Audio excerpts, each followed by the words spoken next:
സംവിധായകൻ ജിയോ ബേബി തന്നെ നമ്മോടൊപ്പം ചേരുകയാണ്. നമസ്കാരം, ഗുഡ് ഈവനിങ് ശ്രീ ജിയോ ബേബി. താങ്കൾക്ക് അഭിനന്ദനം ആദ്യം അറിയിക്കുകയാണ്. പക്ഷേ KCBCയുടെ ഈ ആശങ്ക, ഈ പോസ്റ്റ് താങ്കളുടെ ശ്രദ്ധയിൽപ്പെട്ടിട്ടുണ്ടാകുമല്ലോ. പ്രൊപ്പഗണ്ട എന്ന് താങ്കൾ പറഞ്ഞതിനെ ഒരുപക്ഷെ അവർ മനസ്സിലാക്കിയിരിക്കുന്നത് മറ്റൊരു രീതിയിലാണ്. ഞാൻ മനസ്സിലാക്കുന്നത് താങ്കൾ ഇത്തരത്തിലുള്ള ഒരു വിഷയം സമൂഹം ചർച്ച ചെയ്യേണ്ടതാണ്, അവരുടെ ഒരു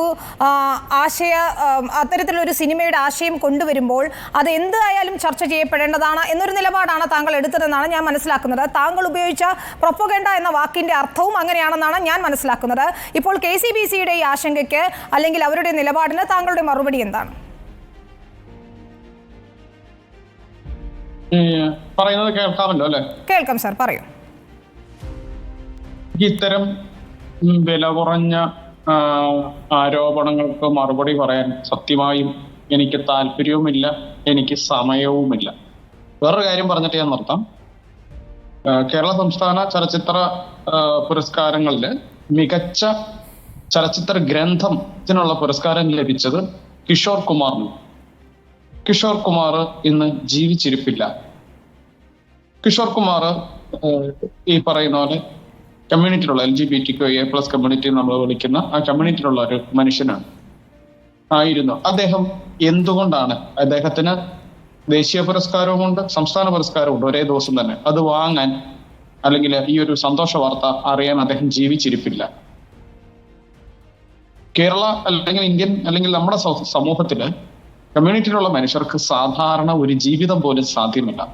KCBC പോലെയുള്ള പ്രസ്ഥാനങ്ങള് അവിടെയൊക്കെയാണ് ഇടപെടേണ്ടത്. എന്തുകൊണ്ട് ആയുസെത്താതെ മനുഷ്യർ സ്വയവും അല്ലാതെയൊക്കെ മരിക്കുന്നു, അല്ലെങ്കിൽ മറ്റു മനുഷ്യരാൽ കൊല ചെയ്യപ്പെടുന്ന ഒരു സമൂഹമാണ് മനുഷ്യര്, നമ്മളെപ്പോലുള്ള മനുഷ്യർ. അവിടെ എന്തെങ്കിലുമൊക്കെ ഈ KCBCക്കൊക്കെ ചെയ്യാൻ പറ്റുമെങ്കിൽ ചെയ്യൂ. അല്ലാതെ എന്താ പറയാ, വിശ്വാസികളെ കൂടെ പിടിച്ചു നിർത്താൻ ഇത്തരം എന്താ പറയാ ഉടായിപ്പോഴൊക്കെ ആയിട്ട് ഇറങ്ങിയാൽ ജനം അതൊക്കെ തിരിച്ചറിയുന്ന കാലമാണ്. എന്താ പറയാ, അതപ്പോ എനിക്ക് കൂടുതലൊന്നും പറയാനില്ല. ഇതിനെക്കുറിച്ച് അച്ഛൻ ഇരുന്നൊന്ന് ആലോചിക്കും, നിങ്ങൾ കൂടിയിരുന്ന് ആലോചിക്കും എന്തുകൊണ്ട് ഒരു മനുഷ്യന്റെ ജീവൻ നമുക്ക് നഷ്ടപ്പെട്ടു എന്ന്. അതില് ഈ ഇപ്പൊ പറയുന്ന നമുക്കൊക്കെയും പങ്കുണ്ട്, നമ്മുടെ സമൂഹത്തിന് പങ്കുണ്ട്. അതിനെക്കുറിച്ച് അച്ഛന്മാരോ അല്ലെങ്കിൽ മറ്റു മതക്കാരോ എല്ലാവരും ഇരുന്ന് വളരെ കാര്യമായിട്ട് ആലോചിച്ച് നമ്മുടെ സമൂഹത്തിന് കുറെ കൂടെ മുമ്പോട്ട് നല്ലപോലെ പോകാൻ എന്താ ചെയ്യാൻ പറ്റുന്നതെന്ന് ആലോചിച്ച് തീരുമാനിക്കും. ഇങ്ങനത്തെ ഈ പരിപാടിയൊക്കെ ആയിട്ട് നടന്ന നിങ്ങളുടെ സമയം ബാക്കിയുള്ളവരുടെ സമയം ഒക്കെ കളയേണ്ട കാര്യമില്ല. ഇത്രയും പറഞ്ഞുകൊണ്ട് ഞാൻ നിർത്തുന്നു. ദയവായി തുടരുക, നമുക്ക് ആ സിനിമയെ കുറിച്ച് കുറച്ചുകൂടി സംസാരിക്കേണ്ടതുണ്ട്. KCBC താല്പര്യമില്ല സത്യമായിട്ട്. ഞാനേ വേറെ ഒന്നുമല്ല, എനിക്ക് ഇങ്ങനെയുള്ള ടീമുകളോടൊന്നും സംസാരിക്കാൻ നമുക്ക് സിനിമയുടെ കലാമൂല്യത്തെ കുറിച്ച് കൂടി സംസാരിക്കാം.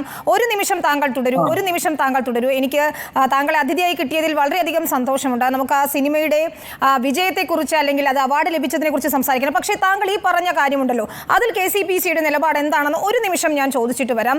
ഫാദർ മൈക്കിൾ, ഇത്തരത്തിൽ ഒരു സമൂഹത്തിന്റെ ഒരു വിഭാഗമാണ് അവർ എന്ന് അംഗീകരിക്കുമ്പോൾ പോലും എന്തുകൊണ്ടാണ് എതിർക്കപ്പെടുന്നത്? ഈ ജിയോ ബേബി സൂചിപ്പിച്ചതുപോലെയുള്ള വിഷയങ്ങൾ അത് എന്തുകൊണ്ടാണ് KCBC ഉൾപ്പെടെ അഡ്രസ്സ് ചെയ്യാത്തത് എന്നത് കാതലായ ഒരു ചോദ്യമായി തന്നെ അവശേഷിക്കുകയാണ്. തീർച്ചയായിട്ടും അത് വളരെ പ്രസക്തമായിട്ടുള്ള ഒരു ചോദ്യമാണ്. KCBC വിഷയം അഡ്രസ്സ് ചെയ്തില്ല എന്ന് പറയരുത്. കത്തോലിക്ക സഭ ആഗോളതലത്തിൽ തന്നെ ഏറ്റവും കൂടുതൽ പഠിക്കുകയും നിലപാടുകൾ ആവർത്തിച്ച് പറയുകയും ചെയ്യുന്ന ഒരു ഗ്രൂപ്പാണ് LGBTQA+ ഗ്രൂപ്പുകൾ. ഫ്രാൻസിസ് മാർപ്പാപ്പയുടെ ഒക്കെ നിലപാട് നമുക്ക് സുപരിചിതമാണല്ലോ. മാത്രമല്ല, കേരളത്തിൽ പോലും ട്രാൻസ്ജെൻഡേഴ്സിന്റെ ഇടയിൽ പ്രവർത്തിക്കുന്ന ഏതെങ്കിലും സമുദായ സംഘടനകൾ ഉണ്ടെങ്കിൽ അത് കത്തോലിക്ക സഭയിൽ നിന്നുമാണ്. അതുകൂടി ബഹുമാനപ്പെട്ട സംവിധായകൻ അറിഞ്ഞിരിക്കണം. സഭ എന്തു ചെയ്തു എന്നുള്ള ചോദ്യം അദ്ദേഹം ചോദിക്കുന്നത് കൊണ്ട്. നമുക്കിവിടെയുള്ള പ്രശ്നം ഇത്തരം കാര്യങ്ങളെ വളരെ സ്വാഭാവികമായ ഒരു പ്രവണതയായി സമൂഹ മധ്യത്തിൽ ചിത്രീകരിക്കുന്നതിലുള്ള എതിർപ്പാണ്. സിനിമയുടെ പ്രമേയത്തെ കുറിച്ചാണ് ഞങ്ങൾ സംസാരിക്കുന്നത്. സർ, സിനിമയുടെ പ്രമേയം എന്ന് പറയുന്നത് തീർച്ചയായും ആ വിഭാഗം അനുഭവിക്കുന്ന ആത്മസംഘർഷം കൂടിയാണ് അത് വ്യക്തമാക്കുന്നത്. അവർ നമ്മുടെ സമൂഹത്തിന്റെ ഭാഗമാണെന്ന് നമ്മൾ അംഗീകരിക്കുമ്പോൾ തന്നെ എന്തുകൊണ്ടാണ് അത്തരം കാര്യങ്ങളിൽ ഒരു അവബോധം ഉണ്ടാക്കുന്ന രീതിയിൽ നമുക്ക് ആ സിനിമ കണ്ടാൽ തന്നെ തോന്നുന്നത്, എൻ്റെ കൂടെയുള്ള ആൾ, എൻ്റെ ഒരു പങ്കാളി അത്തരത്തിലാണെങ്കിൽ ഞാൻ എങ്ങനെയാണ് പെരുമാറേണ്ടത്, അല്ലെങ്കിൽ എന്ത് നിലപാടെടുക്കണം, അവരെങ്ങനെയാണ് ട്രീറ്റ് ചെയ്യേണ്ടത് തുടങ്ങിയ ചിന്തയെങ്കിലും ഉണ്ടാക്കാൻ അത് ഉപകരിക്കുന്നുണ്ട് എന്നത് ആ യാഥാർത്ഥ്യം നമ്മൾ മനസ്സിലാക്കേണ്ടതല്ലേ ഫാദർ? അങ്ങനെ ഒരു യാഥാർത്ഥ്യം നമ്മൾ അംഗീകരിക്കേണ്ടതാണ്, മനസ്സിലാക്കേണ്ടതുമാണ്. പക്ഷെ ആ ഒരു തലത്തിലല്ലല്ലോ ഈ സിനിമ പോയിരിക്കുന്നത്. അവിടെയാണ് അതിന്റെ പ്രമേയത്തിലുള്ള പ്രശ്നങ്ങളെ കുറിച്ച് ഞങ്ങൾ ആകുലപ്പെട്ടതും ഞങ്ങളുടെ പ്രതികരണം അറിയിച്ചതും. ശരി, താങ്കളുടെ പ്രതികരണം അല്ലെങ്കിൽ KCBCയുടെ പ്രതികരണം അത് ബഹുമാനത്തോടെ സ്വീകരിക്കുന്നു. പക്ഷേ അതിലുള്ള വിയോജിപ്പ് കൂടി അറിയിക്കുകയാണ്. അതൊരു പക്ഷേ മനസ്സിലാക്കിയെടുത്തതിലെ ബുദ്ധിമുട്ടാകും. ഏതായാലും ആ സിനിമ കണ്ടവർ തന്നെ വിലയിരുത്തട്ടെ എന്നാണ് എനിക്ക് പറയാൻ തോന്നുന്നത്. വളരെയധികം നന്ദി ശ്രീ ഫാദർ മൈക്കിൾ പ്രതികരിച്ചതിന്. ജിയോ ബേബി നമ്മോടൊപ്പം തുടരുകയാണ്. സാർ, അതാണ് KCBCയുടെ നിലപാട്. ഒരുപക്ഷേ ഇത് താങ്കൾ പറഞ്ഞു മടുത്ത ഒരു സംഗതിയാണ്. ഈ സിനിമ ഇറങ്ങിയപ്പോൾ തന്നെ ഇത്തരം വിമർശനങ്ങൾ, ഇത്തരം പ്രചാരണങ്ങളൊക്കെ തന്നെ നേരിട്ടിട്ടുള്ള ആളാണ്. പക്ഷേ അതിനെല്ലാം അതിജീവിച്ചുകൊണ്ട് മന്ത്രി ഉൾപ്പെടെയുള്ള ആളുകൾ ഇത് സമൂഹത്തിൽ ചർച്ച ചെയ്യപ്പെടേണ്ട വിഷയം തന്നെയാണെന്ന് അംഗീകരിക്കപ്പെടുന്നതിന് ഒരു സന്തോഷം കൂടി ഈ അവസരത്തിൽ ഞാൻ പങ്കുവയ്ക്കാൻ ആഗ്രഹിക്കുകയാണ്. Thank you. ഇതിൽ താങ്കൾ പറഞ്ഞ നേരത്തെ തന്നെ വ്യക്തമാക്കിയിട്ടുള്ള കാര്യമാണ്. ഇത്തരമൊരു വിഷയം ചർച്ചയാകുമ്പോൾ അത് മമ്മൂട്ടിയെ പോലുള്ള ഒരാൾ തന്നെ, ഒരുപക്ഷെ ആ സിനിമ കണ്ടവർക്കൊക്കെ തന്നെ അത്ഭുതമായിരിക്കണം എന്തുകൊണ്ട് മമ്മൂട്ടി ഈ സിനിമയിൽ അഭിനയിച്ചു എന്നത്. ആ ചോദ്യത്തിനും താങ്കൾ ഉത്തരം പറഞ്ഞിട്ടുണ്ട്. പക്ഷേ ഈ വിഷയം വീണ്ടും ചർച്ചയാകുമ്പോൾ മമ്മൂട്ടിയെ പോലൊരാൾ ആ സിനിമയിൽ അഭിനയിക്കാൻ തയ്യാറായി എന്നത് തന്നെയാണ് ആ സിനിമയ്ക്ക് ലഭിക്കുന്ന വലിയ ക്രെഡിറ്റുകളിലൊന്ന്, അല്ലേ? അതെ, അതുകൊണ്ട് നമുക്ക് നമ്മള് ഈ ആശയം ഇപ്പൊ അച്ഛൻ ഏതായാലും പറഞ്ഞല്ലോ, LGBTQ കമ്മ്യൂണിറ്റിയില് KCBC പ്രവർത്തിക്കുന്നുണ്ടെങ്കിൽ എന്തിനാണ് ഇങ്ങനെ കത്തുമായിട്ട് അച്ഛൻ ഇറങ്ങിയതെന്ന് എനിക്ക് മനസ്സിലാകുന്നില്ലാത്ത.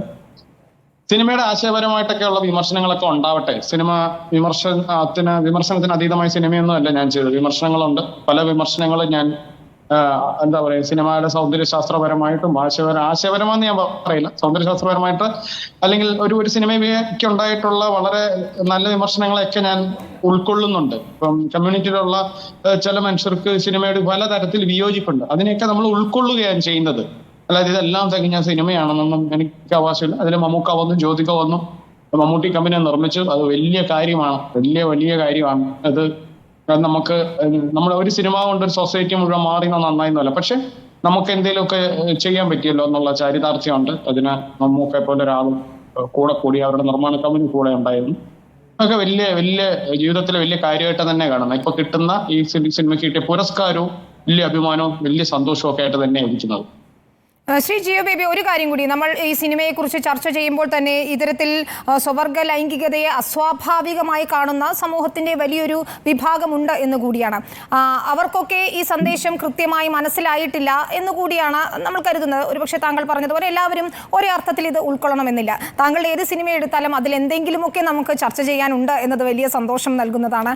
അല്ലെങ്കിൽ സമൂഹത്തിൻ്റെ ഏതെങ്കിലും ഒരു വിഭാഗത്തിൻ്റെ മറ്റൊരു വശം തുറന്നു കാണിക്കുന്നതും വലിയ സന്തോഷം നൽകുന്നതാണ്. അടുത്ത പ്രൊജക്റ്റ് എന്താണ്, തുടർന്നുള്ള സിനിമകൾ എങ്ങനെയാണ്, ആ രീതിയിലുള്ള ചർച്ചകൾ എങ്ങനെ മുന്നോട്ട് പോകും? അടുത്ത സിനിമ ഒന്നും ആയിട്ടില്ല. സിനിമയുടെ എഴുത്തും ആലോചനകളൊക്കെ നടക്കുന്നേ ഉള്ളൂ. അപ്പോ ഇപ്പൊ ഒന്നും പറയാറായിട്ടില്ല. അതിൽ പണിയെടുത്തോണ്ടിരിക്കുക. അടുത്ത സിനിമ ഉണ്ടാക്കാനുള്ള ജോലികളിലാണ്. ഇത്തരത്തിലുള്ള ഒരു ബൊംബാസ്റ്റിക് സബ്ജക്ട് തന്നെ ആയിരിക്കുമോ, അല്ലെങ്കിൽ സമൂഹം ചർച്ച ചെയ്യേണ്ടുന്ന അത്തരം വിഷയങ്ങൾ തന്നെ ആയിരിക്കുമോ? വേറൊരു തരം സിനിമ ചെയ്യണമെന്നാണ് പ്ലാൻ ചെയ്തുകൊണ്ടിരിക്കുന്നത്. വേറൊരു തരം സിനിമ, ഒരു ആസ് എ ഫിലിം മേക്കർ എന്നുള്ള രീതിയിൽ വേറെ പലത് എക്സ്പ്ലോർ ചെയ്യാനുള്ള ആഗ്രഹം ഉണ്ടാവല്ലോ. അങ്ങനെയൊക്കെയാണ് ശ്രമിക്കുന്നത്. ശരി, ഏതായാലും ഒരിക്കൽ കൂടി അഭിനന്ദനം, എല്ലാ ആശംസകളും നേരുകയാണ്. KCBCയുടെ നിലപാടിൽ താങ്കളുടെ നിലപാടും വ്യക്തമാക്കിയതിൽ വലിയ സന്തോഷം Shri Jeo Baby. Thank you so much.